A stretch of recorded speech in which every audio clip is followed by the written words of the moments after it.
Hi, I'm Russ Curtis at Western Carolina University's counseling program, and we're going to talk about a tough topic today, undisclosed infidelity.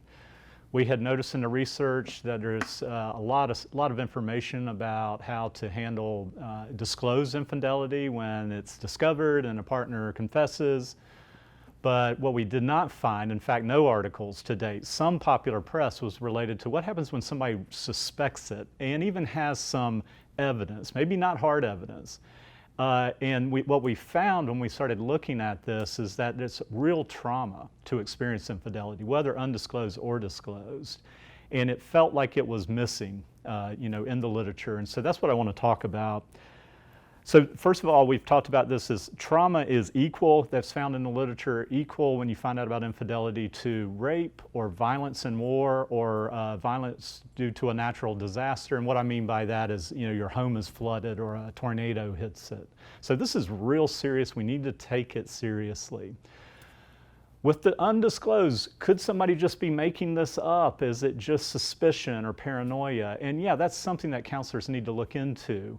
What we do know with some research that's coming out is that our intuition about such is more accurate than maybe we give credit to. Okay, so if somebody comes into a counseling office talking about this, fearing that their partner may be, but the partner has denied it, we should still take this seriously. Okay, and there's a lot of stuff that we want to process. One of the things to investigate is, has this person with this relationship or past relationships had a pattern of accusing partners of cheating on them and having affairs? So we would just process that with them to try to identify any themes or patterns in their relationship. Somebody may discover that they have, and then that's going to give us a different direction versus somebody saying, no, I never suspected this, but then started looking at photos and always touching a certain person or what have you.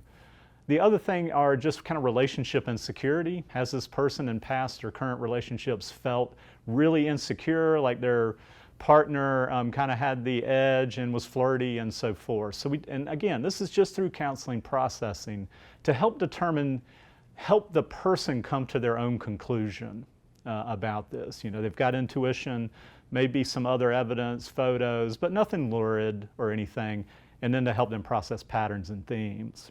Now, unfortunately, with somebody who has serially betrayed, and I should say that we're not talking about somebody in an open relationship or a polyamorous relationship. If people are okay with that, then that's fine. What we're talking about is somebody in a committed relationship, and typically some of the characteristics I'm going to describe are for folks who serially betray. Because there can be one-time mess-ups, and it's incredibly serious, and I would say couples need help to determine if they're going to stay in the relationship. But what we want to look at is somebody who perhaps is serially betrayed. A characteristic of this, and as counselors, you need to understand the characteristics. Understanding the concepts of schizophrenia helps you work better with people with schizophrenia. Understanding, how they experience voices and hallucinations, cognitive decline. We need to understand the same thing about potential betrayers.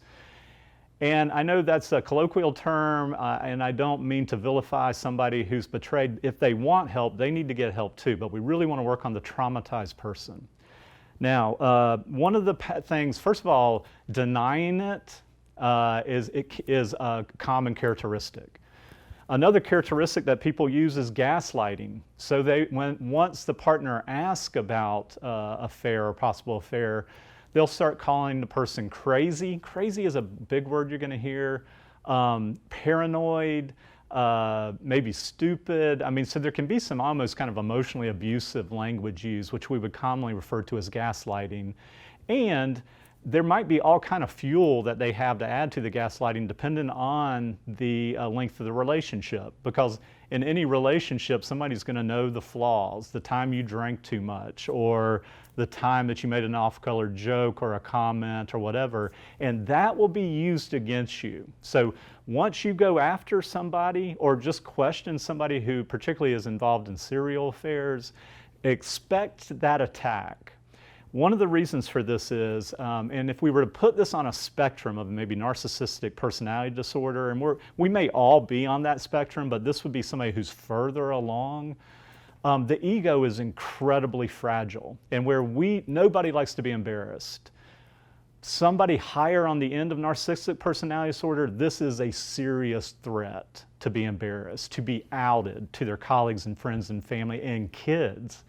So they will use whatever they can to discredit you and to keep you quiet, to keep you from asking, and really maybe even verbally abusive, which then just adds to the trauma. You suspect an affair, now you're being gaslighted, so you're getting this combined trauma, if you will. It becomes very complex trauma.